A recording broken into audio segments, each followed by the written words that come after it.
The sun was a cruel thing that day. It hung in the sky like a punishment, baking the earth until it cracked and sent shimmering waves of heat over the endless desert.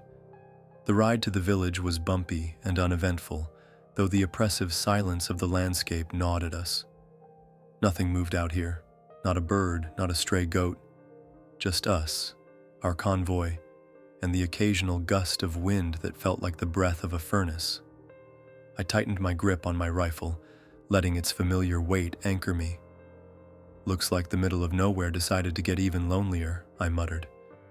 No one laughed. Not even Lang and that kid laughed at everything, just nervous grunts from the rest of the squad. I couldn't blame them. A whole village disappearing overnight wasn't exactly normal, even in a war zone. Sergeant Ramirez, sitting up front, turned to glance at me. His face was carved from stone, his jaw clenched tight as always. "Keep your head in the game, Carter. This isn't a field trip." "Yes, sir," I replied, though the sarcasm in my voice probably wasn't appreciated. Ramirez didn't respond. They just faced forward again. He never did have much patience for my mouth. The rest of the team sat in tense silence. Davis had his hat pulled low over his eyes, feigning sleep. Lang was fiddling with a charm around his neck, something his grandma gave him, he said. Superstitious kid. I didn't blame him for holding on to whatever comfort he could find. When the convoy stopped, we piled out into a silence so thick it felt alive. The village lay ahead, or what was left of it. From a distance, it looked like any other ruined settlement, crumbling walls, collapsed roofs, and the faint smell of burnt wood. But as we got closer, it became clear that something was off. "Jesus," Lang whispered. "What happened here?" "Stay sharp," Ramirez barked. He raised his hand to signal a halt. "Carter, Davis, take the east side. Lang with me, eyes open, no heroics." I nodded and gestured for Davis to follow. We split off, rifles at the ready, scanning the remains of the village. The air felt wrong, heavy, stifling. My boots crunched over shards of pottery and broken glass as I moved. Here and there I saw signs of life abruptly interrupted. A chair toppled over, a half-eaten meal left to rot, and a baby's rattle lying in the dirt. "This place gives me the creeps," Davis muttered. His voice was barely more than a whisper, but it carried in the unnatural quiet. "Yeah, well, creepier things than this have happened," I replied. "Remember that time we found the cow inside the Jeep? Now that was messed up." Davis gave a dry chuckle. "Sure, Carter. Keep cracking jokes. Let's see if the ghosts laugh too." Ghosts. The word hung in the air longer than it should have, as it belonged there. I shook it off and pressed forward. That's when I saw it for the first time. A symbol. It was drawn in ash on the ground, perfectly circular, with lines radiating out like the spokes of a wheel. In the center was a crude depiction of something. A figure, maybe. Or an eye. It was hard to tell. "Davis, you seeing this?" He crouched beside me, squinting at the symbol. "Looks like voodoo crap. You think this is some kind of rebel ritual?" "Rituals don't usually empty out entire villages," I said. My stomach churned as I studied the symbol. It felt like it was looking back at me, even though that was impossible. "Let's keep moving." We rejoined Ramirez and Lang near what used to be the village square. Ramirez's expression was darker than usual. Lang looked pale. "You find anything?" Ramirez asked. "Symbols," I said. "Drawn in ash. Weird ones." Ramirez's eyes narrowed. "Same here." Lang found a doll in one of the houses. Burn marks on it like it had been in a fire, but the rest of the house wasn't touched. Doesn't add up. Lang held up the doll, his hands trembling slightly. It was small, crudely made, with patches of burnt fabric. Its face had been scratched off, leaving behind a blank void. "Great," Davis said. "Haunted dolls, just what we need."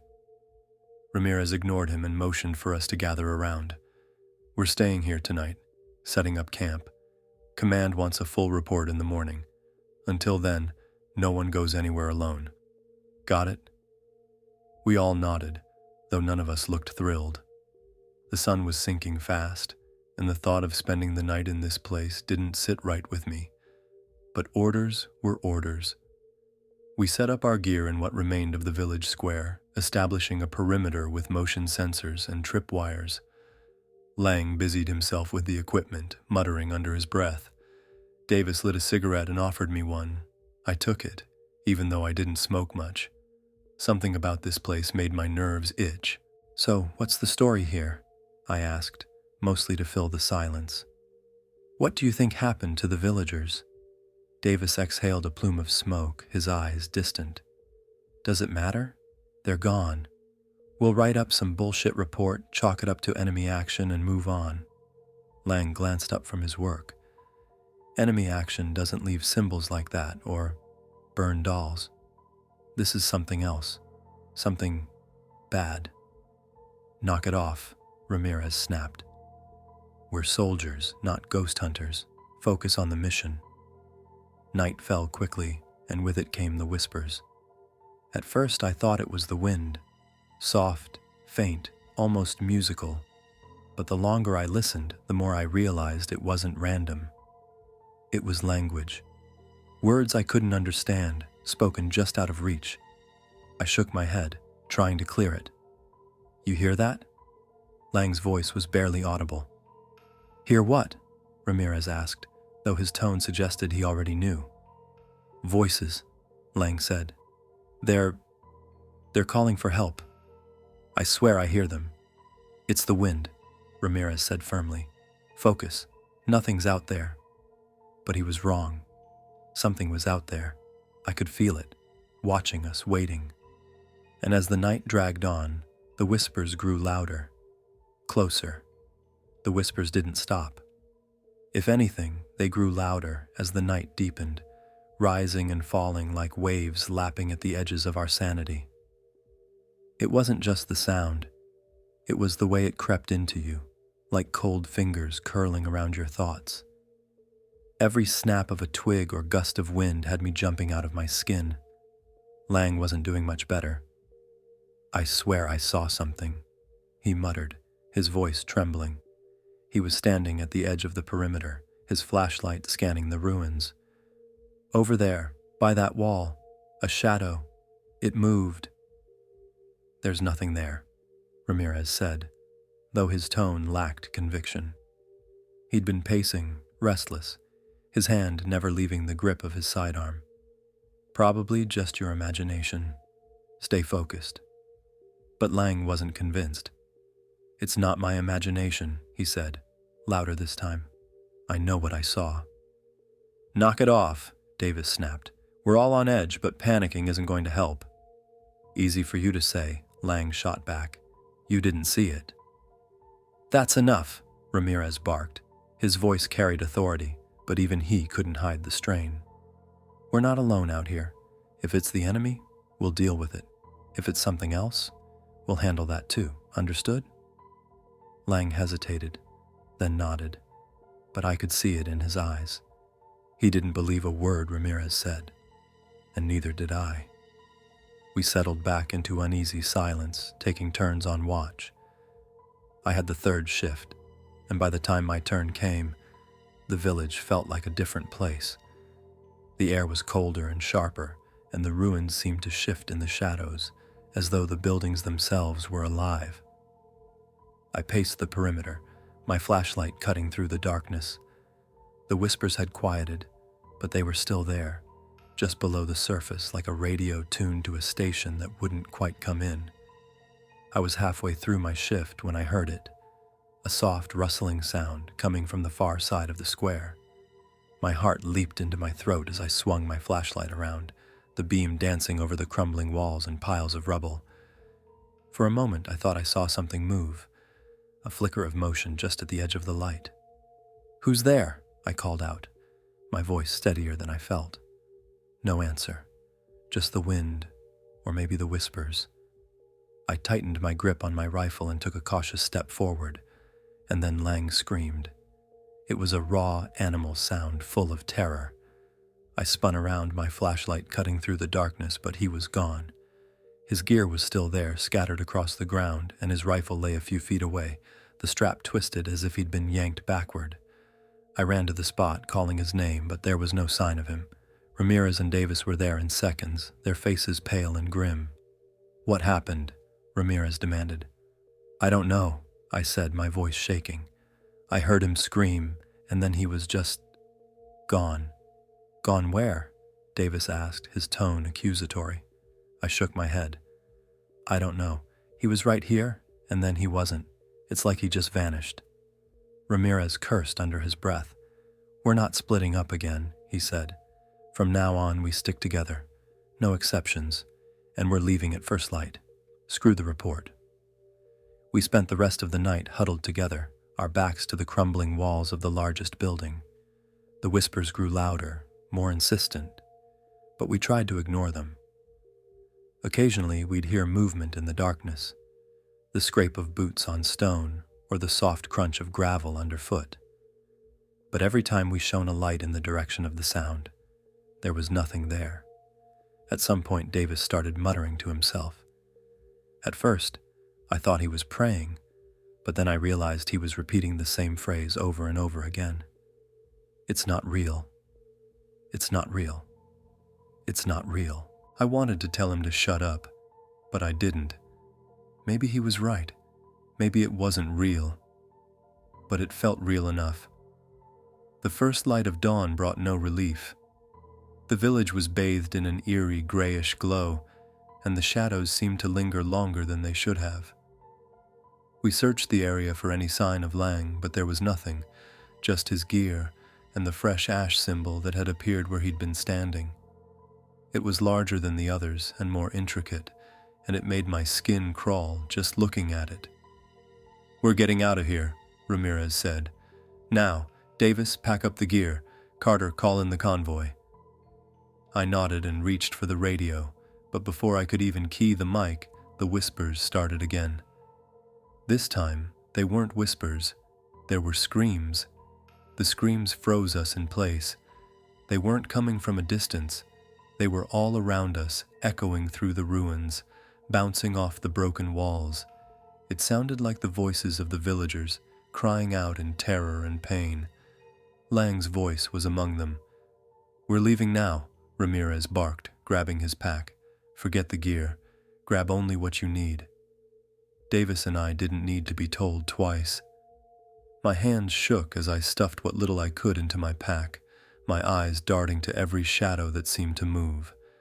The screams faded, replaced once again by whispers, but now they felt closer, as if they were circling us, playing with us. "We'll head back the way we came," Ramirez said, his voice clipped and urgent. "Stay close. Keep your weapons ready." We moved quickly, sticking together as we retraced our steps through the ruined village. The ash symbols were everywhere now, on every wall, every patch of ground. They seemed to pulse faintly, as if they were alive. I tried not to look at them, but it was impossible not to notice the way they seemed to shift and change when you weren't looking directly at them. We were almost to the edge of the village when Davis stumbled. "What the?" he started, but his words were cut off as he hit the ground, his flashlight clattering away. Ramirez and I spun around, shining our lights on him. He was lying on his back, his face pale and twisted in terror. "Davis!" I shouted, rushing to his side. "What happened?" I tripped," he stammered, his eyes darting around wildly. "Something grabbed me. I swear to God, something grabbed my leg." "There's nothing there," Ramirez said, his tone sharp, but even he was scanning the area nervously, his rifle at the ready. "Get up. We're not stopping." I helped Davis to his feet, and we pressed on. The whispers grew louder with every step, and the air grew heavier, like we were wading through water. My legs felt like lead, and every breath was a struggle. I could see the edge of the village ahead, the open desert just beyond it, freedom, safety, if we could just reach it. But then Davis screamed. It wasn't like Lang's scream. This was different. It was raw, guttural, filled with pain. I spun around just in time to see him being dragged backward, his boots kicking up dust as he clawed at the ground. "Help me!" he shouted, his voice breaking. I lunged forward, grabbing his arm, but it was like trying to pull against a tidal wave. Something unseen yanked him with impossible force, and his fingers slipped through mine. He was gone, swallowed by the darkness. "No!" I screamed, my voice cracking. "Davis!" "We have to move," Ramirez shouted, grabbing my shoulder and pulling me forward. "We can't help him now."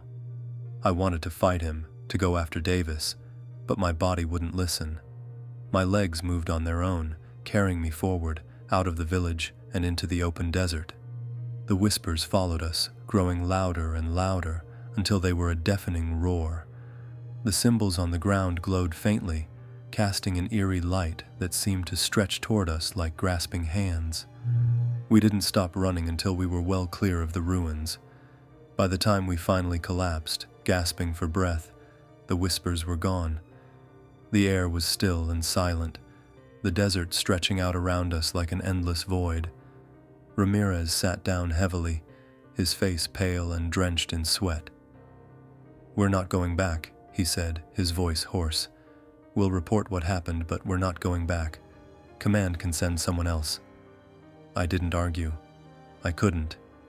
My mind was still reeling, trying to process what had happened. Lang and Davis were gone, and I had no idea what had taken them. All I knew was that it wasn't human. We stayed there until sunrise, too afraid to move. When the first light of dawn broke over the horizon, we started walking, leaving the village far behind. It wasn't until we reached the rendezvous point and were picked up by another team that I finally felt like I could breathe again. We told them what had happened, but I could see the disbelief in their eyes. I don't blame them. If I hadn't lived through it, I wouldn't have believed it either. They sent another team to investigate, but they never came back. After that, the command declared the area off limits. Officially, the village never existed. It was erased from the maps, from the records, from everything. But I can't forget. Not Lang's screams, or Davis's terrified eyes, or the way the ash symbols seemed to pulse like they were alive. I can't forget the whispers, or the feeling of something watching us, hunting us. Sometimes at night, I still hear them, the whispers, calling my name. Thanks for watching. What did you think of the story? I'd love to hear your thoughts in the comments below. If you enjoyed it, don't forget to hit that subscribe button so you don't miss more stories like this.